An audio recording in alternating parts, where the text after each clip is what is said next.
दोस्तों, आप सभी का स्वागत है आपके अपने YouTube channel e learning with Pankaj sir में। आज हम आप लोगों को क्लास 10th साइंस का जो फिजिक्स पार्ट के बारे में हम आपको बता रहे हैं। इसमें आज हम परावर्तन, अपवर्तन और लेंस से संबंधित जितने भी टॉपिक आपकी according to location of examination थी, बोर्ड एग्जामिनेशन यूपी बोर्ड जो का, तो उससे संबंधित हम आपको वीडियो बना के आपको बता चुके हैं और आपने बहुत उसको लाइक किया और बहुत सारे लोगों ने उसको बहुत अच्छा इंप्रेशन दिया। तो आज हम आप लोगों को प्रिज्म के बारे में बताएंगे। तो इस वीडियो में हम आपके बीच में उपस्थित हैं प्रिज्म के साथ। प्रिज्म का आपका लेक्चर फर्स्ट वीडियो है आपका। तो आइए हम जानते हैं कि व्हाट इज प्रिज्म, प्रिज्म क्या होता है। तो देखिए, प्रिज्म की डिफिनेशन आपके सामने लिखी गई है। इस तरह से भी आप डिफिनेशन दे सकते हैं या ऐसे भी कह सकते हैं कि प्रिज्म किसी पारदर्शी माध्यम के उस भाग को कहते हैं जो किसी कोण पर झुके हुए दो समतल पृष्ठों से घिरा होता है। क्या कहलाता है? प्रिज्म कहलाता है।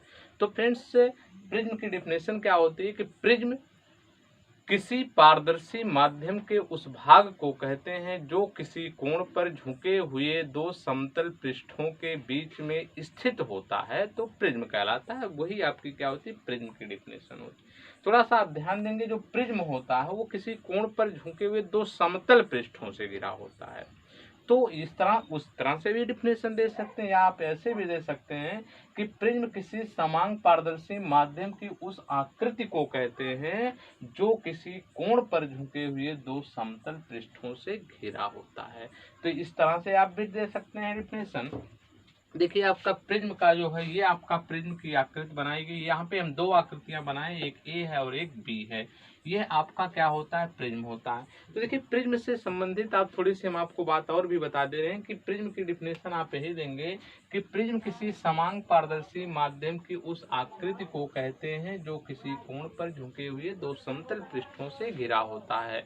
अथवा दूसरी डिफिनेशन आपको दूसरे शब्दों में हम आपको बता दे रहे हैं कि प्रिज्म किसी पारदर्शी माध्यम के उस भाग को कहते हैं जो किसी कोण पर झुके हुए दो समतल पृष्ठों से घिरा होता है। मतलब दोनों का सेम है, आप जैसे भी कहना चाहते हैं वैसे कह सकते हैं। तो देखिए, जो वो पृष्ठ होते, दोनों पृष्ठ होते, उसको अपवर्तक पृष्ठ कहते हैं और उन पृष्ठों को जो मिलाने वाली रेखा होती है उसको अपवर्तक कोर कहते हैं।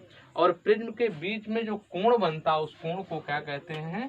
प्रिज्म कोण कहते हैं। तो ये चीजें हम आपको अभी प्रिज्म से संबंधित कुछ डिफिनेशन बताएंगे। तो ये देखिए, आपका यह प्रिज्म में आपको दो आकृतियां दिखाई गई, एक ए और एक बी दिखाई गई। ये आपका प्रिज्म है और ये प्रिज्म का मुख्य एक परिच्छेद है।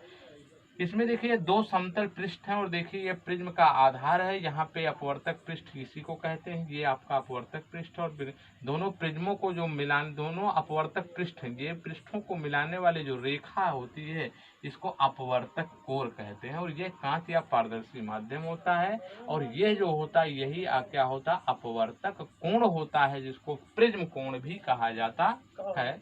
तो यह ABC जो होता है, ये ABC क्या है? प्रिज्म का मुख्य परिच्छेद है। तो यही जो है ABC जो होता है, क्या होता है? प्रिज्म का मुख्य परिच्छेद होता है। तो अभी हमने आपको प्रिज्म की डिफिनेशन बता दिया कि प्रिज्म कहते किसे हैं। तो प्रिज्म किसी समान पारदर्शी माध्यम की उस आकृति को कहते हैं जो किसी कोण पर झुके हुए दो समतल पृष्ठों के बीच में दो समतल पृष्ठों से घिरा होता है। अब हम आपको नेक्स्ट टॉपिक में बताएंगे कि प्रिज्म से संबंधित महत्वपूर्ण परिभाषाएं क्या होती हैं। जैसे अभी हमने बताया अपवर्तक पृष्ठ, अपवर्तक कोण, प्रिज्म कोण या जो है इस सारी चीजें जो है आपको हम बता दिए। तो फिलहाल में हम आपको अब एक एक करके भी प्रिज्म से संबंधित जो महत्वपूर्ण परिभाषाएं होती हैं उसको बता दे रहे हैं कि अपवर्तक पृष्ठ क्या होता है। तो देखिए, इसकी डिफिनेशन होती है कि जिन समतल पृष्ठों से प्रकाश का अपवर्तन होता है। तो यहाँ आप लिख सकते हैं, लिख दे रहे हैं आपकी डिफिनेशन, जिन समतल पृष्ठों से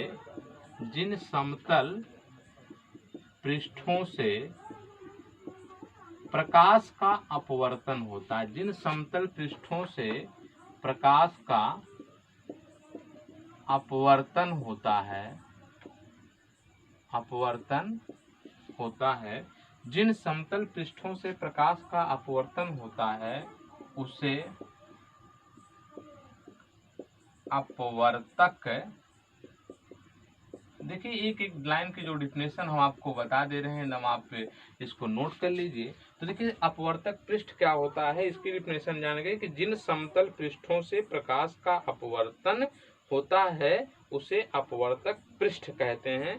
अब हम आपको बताएंगे दूसरी इससे संबंधित जो डिफिनेशन होती है। दूसरी डिफिनेशन आप जानेंगे प्रिज्म कोण क्या होता है। तो देखिए प्रिज्म एंगल जो होती है, प्रिज्म एंगल क्या होता है कि अपवर्तक पृष्ठों के मध्य बने कोण को, जो यह अपवर्तक पृष्ठ होता है, ये अपवर्तक पृष्ठों के मध्य बने कोण को जो है प्रिज्म कोण कहते हैं। और प्रिज्म कोण को क्या कहते हैं, अपवर्तक कोण भी कहते हैं। तो आप इसकी डिफिनेशन लिख सकते हैं कि जो इसकी डिफिनेशन हम आपको नोट कर दे रहे हैं कि प्रिज्म कोण क्या होता है। तो अपवर्तक पृष्ठों के मध्य, अपवर्तक पृष्ठों के मध्य,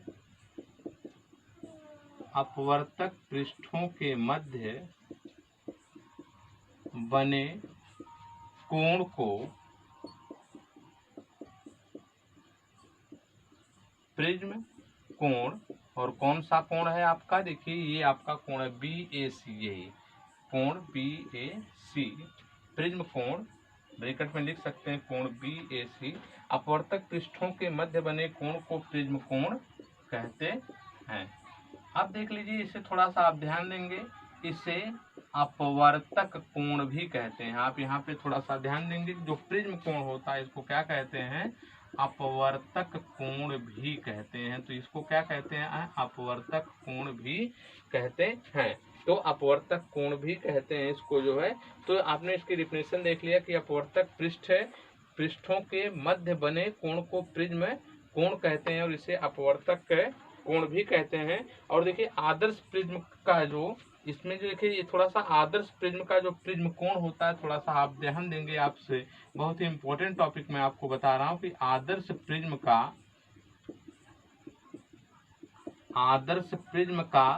प्रिज्म कोण कितना डिग्री होता है, तो 60 डिग्री होता है। तो आदर्श प्रिज्म का जो प्रिज्म कोण होता है वो कितना होता है, आदर्श प्रिज्म का प्रिज्म कोण कितना होता है, जो है आदर्श प्रिज्म का जो प्रिज्म कोण होता है वो कितना डिग्री होता है, 60 डिग्री होता है। तो आप इसकी डिफिनेशन जान गए कि आदर्श प्रिज्म का प्रिज्म कोण कितना होता है, 60 अंश होता है। अब हम तीसरी डिफिनेशन आपको बताएंगे कि इसमें जो फिगर में देखिए आपका जो तीसरी टॉपिक आपकी है कि अपवर्तक कोण क्या होता है। तो देखिए अभी हमने आपको बताया अपवर्तक कोण के बारे में, देखिए अपवर्तक पृष्ठ जान गए और अपवर्तक कोण के बारे में देखिए अभी हमने आपको बताया था कि दोनों अपवर्तक पृष्ठों के मिलने जो मिलाने वाली जो रेखा होती है उसी को क्या कहते हैं, अपवर्तक कोण कहते हैं। तो दोनों अपवर्तक पृष्ठों के, इसकी डिफिनेशन होगी, दोनों अपवर्तक पृष्ठों से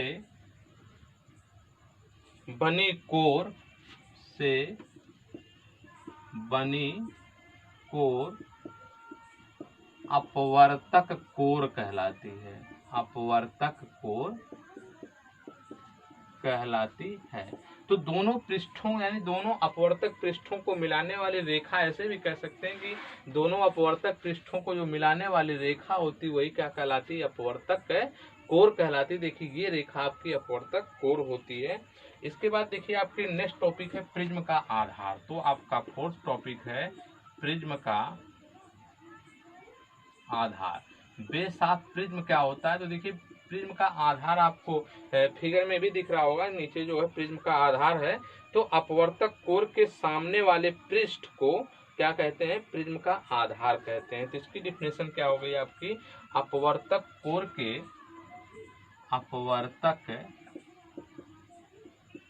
कोर, देखिए यह अपवर्तक कोर इसके ठीक सामने, अपवर्तक कोर के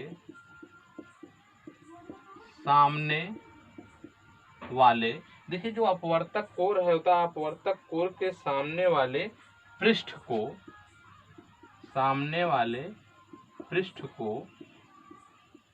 प्रिज्म का आधार कहते हैं। तो प्रिज्म का आधार कहते हैं तो इसमें जो होता है ये आपका हो गया प्रिज्म का आधार। अब नेक्स्ट टॉपिक और लास्ट आपकी डिफिनेशन इसकी होती है, 5वीं डिफिनेशन जो है आप देख रहे हैं कि प्रिज्म का मुख्य परिच्छेद। तो आप की नेक्स्ट टॉपिक होगी इसमें कि प्रिज्म का जो है मुख्य परिच्छेद क्या होता है। तो देखिए प्रिज्म का जो मुख्य परिच्छेद क्या होता है कि अपवर्तक पृष्ठों के अभिलंबवत किसी तल द्वारा जो काटे गए परिच्छेद को प्रिज्म का मुख्य परिच्छेद, यानी जो ABC है यही क्या होता है प्रिज्म का मुख्य परिच्छेद होता है। तो इसके डिफिनेशन आप नोट कर लीजिए कि अपवर्तक पृष्ठों के अभिलंबवत किसी तल द्वारा काटे गए परिच्छेद को प्रिज्म का मुख्य परिच्छेद कहते हैं। तो आपका उपयुक्त चित्र में जो ABC है यही क्या है प्रिज्म का मुख्य परिच्छेद। तो फ्रेंड्स आई होप आपको ये चीजें समझ में आई होंगी कि अपवर्तक पृष्ठ क्या होता है, प्रिज्म कोण क्या होता है, अपवर्तक कोण और प्रिज्म का आधार क्या होता है और मुख्य परिच्छेद क्या होता है। देखिए मुख्य परिच्छेद की डिफिनेशन होती है कि अपवर्तक पृष्ठों के अभिलंबवत किसी तल द्वारा काटे गए परिच्छेद को प्रिज्म का मुख्य परिच्छेद कहते हैं। और प्रिज्म का मुख्य परिच्छेद यही आपका जो ABC यानी जो यहाँ से पोर्शन काटे हैं यही क्या होता है प्रिज्म का मुख्य परिच्छेद कहलाता है। तो फ्रेंड्स आपके बोर्ड एग्जाम में, यूपी बोर्ड के एग्जाम में ये क्वेश्चन ये सब तो नहीं पूछे जाते हैं। सिर्फ आपसे अगर पूछ लिया जाए कि प्रिज्म क्या होता है तो प्रिज्म की डिफिनेशन आप लिख देंगे और प्रिज्म से संबंधित अभी एक उस फार्मूला होता है, हम आपको फार्मूला भी बता रहे हैं। लेकिन उससे पहले हम आपकी टॉपिक होगी, आपको एक नेक्स्ट टॉपिक के बारे में बताएंगे जो है कि आपकी जो नेक्स्ट टॉपिक है जो है प्रिज्म द्वारा प्रकाश का। तो फ्रेंड्स अब हम आपको एक इम्पॉर्टेंट टॉपिक के बारे में बताएंगे कि आपकी मोस्ट इम्पॉर्टेंट टॉपिक क्या है कि प्रिज्म द्वारा प्रकाश का विचलन, अथवा इसको आपके जो नई किताब इसको इस तरह से भी पूछा जा सकता है कि प्रिज्म द्वारा प्रकाश का अपवर्तन क्या होता है। तो इसको चाहे आप अपवर्तन कहिए या विचलन कहिए, दोनों चीजें एक ही होगा। तो देखिए यह हमने एक फिगर बनाया है, ये ABC यह क्या है प्रिज्म का एक मुख्य परिच्छेद है। यहाँ से एक किरण डाल रहे हैं तो ये प्रिज्म से होती हुई RS दिशा में निर्गत हो जाती है। तो ये PQ इस पर आपतित किरण पड़ रही है जो प्रिज्म से होती हुई एक निर्गत दिशा RS में जो है निर्गत हो जाती है। तो प्रिज्म कोण आपतित किरण को थोड़ा सा ऐसे हम आगे बढ़ाते हैं और निर्गत किरण को थोड़ा सा पीछे बनाते हैं तो यहाँ पे एक एंगल बनता है जिसको जो है क्या कहते हैं डेल्टा कहते हैं। तो इसी डेल्टा कोण को क्या कहते हैं जो है इसी बीच बना वो कोण होता है, इसी को डेल्टा को जो है एंगल ऑफ डेविएशन के नाम से जाना जाता है। इसी को जो है जो डेल्टा यानी यहाँ पे जो कोण बनता है इसी कोण को क्या कहते हैं विचलन कोण कहते हैं। तो इसी को विचलन कोण के नाम से जाना जाता है। तो ये जो इसमें जो बीच में जो कोण यहाँ पे बन रहा है कोण डेल्टा, आपतित किरण PQ को थोड़ा सा आगे बढ़ाते हैं, निर्गत किरण RS को थोड़ा सा पीछे बढ़ाने पर जो यहाँ पे कोण बन रहा है डेल्टा, इसी को क्या कहते हैं विचलन कोण कहते हैं। तो यही आप थोड़ा सा फिगर के बारे में जो है इसे कह देंगे कि माना ABC यह क्या है प्रिज्म का एक मुख्य परिच्छेद होता है यह जो है, और कोण BAC जो इसमें जो कोण बन रहा है BAC यानी जो यहाँ पे जो कोण बन रहा है BAC, इसी को अभी हमने आपको ऊपर बताया किसी को अपवर्तक कोण कहते हैं। और अब इसमें देखिए इस पृष्ठ से जो है गुटके पर जो है यानी पृष्ठ के तल पर जो है QR दिशा में जो किरण जा रही है PQ दिशा में, तो यहाँ से जो है PQ दिशा में आने वाली किरण को जो है आपतित बोलते हैं और यहाँ से जो निकल रही किरण RS को ये विचलित कर देता है। इस प्रकार जो है दिशा में विचलन तथा विचलन उत्पन्न कर देता है। तो आपतित किरण PQ को थोड़ा सा आगे बढ़ा रहे हैं और निर्गत किरण जो है RS को थोड़ा सा पीछे बढ़ा रहे हैं। तो पीछे बढ़ाने पर ये बिंदु जो है किस पर काटते हैं, ये बिंदु D पर काटते हैं और इनके बीच में जो कोण बनता है इसी कोण को डेल्टा कहते हैं जिसको विचलन कोण के नाम से जाना जाता है। तो विचलन कोण यही होता है। अब देख लीजिए इसमें क्या होता है कि इस प्रकार इसमें जो देखिए होता है कि एक और केवल एक ही विशेष आपतन कोण के लिए विचलन कोण क्या होता है न्यूनतम होता है। आप थोड़ा सा ध्यान देंगे, इंपॉर्टेंट टॉपिक है आपकी कि एक और केवल एक ही विशेष आपतन कोण के लिए विचलन कोण न्यूनतम होता है। और इस न्यूनतम विचलन कोण को क्या कहते हैं अल्पतम विचलन कोण कहते हैं। तो इस न्यूनतम विचलन कोण को क्या कहते हैं अल्पतम विचलन कोण कहते हैं, या इसको अल्पतम का मतलब क्या होता है, न्यूनतम होता है। इसको जो मिनिमम एंगल ऑफ डेविएशन के नाम से जानते हैं, मिनिमम का मतलब हो गया यम, इसलिए इसको प्रदर्शित करते हैं। तो डेल्टा यम जो होता है ये क्या होता है, अल्पतम विचलन कोण होता है। आप थोड़ा सा ध्यान देंगे कि डेल्टा यम को क्या बोलते हैं, अल्पतम विचलन कोण कहते हैं। अब एक इम्पॉर्टेंट बात आपको, वेरी वेरी इंपॉर्टेंट टॉपिक हम आज इस फिगर में इस टॉपिक में बताएंगे कि यदि किसी प्रिज्म का कोण ए है, यदि किसी प्रिज्म का जो कोण है वो क्या है, ए है, तथा किसी रंग विशेष की किरण के लिए अल्पतम विचलन, यानी जो प्रिज्म का कोण है वो ए है, तथा किसी रंग विशेष के लिए जो अल्पतम विचलन कोण होता है वो क्या है, डेल्टा एम है। तो प्रिज्म के पदार्थ के अपवर्तनांक का सूत्र क्या होता है, आपको सूत्र देख लीजिए, आपका होता है एन बराबर sine A plus delta m by 2, इसके बाद आपका होल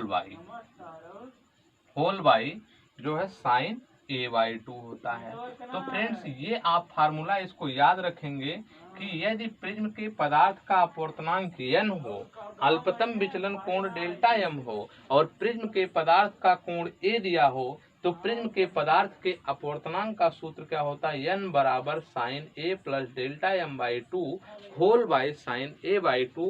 तो इस फार्मूला आपका मोस्ट इंपॉर्टेंट, प्रिज्म के पदार्थ के अपवर्तनांक का सूत्र होता है n बराबर sine A plus delta m by 2 whole by sine A by 2। तो फ्रेंड्स इस वीडियो में बस इतना ही, हम आपसे मिलते हैं नेक्स्ट वीडियो में नेक्स्ट टॉपिक के साथ। Thank you watching this video, thank you so much.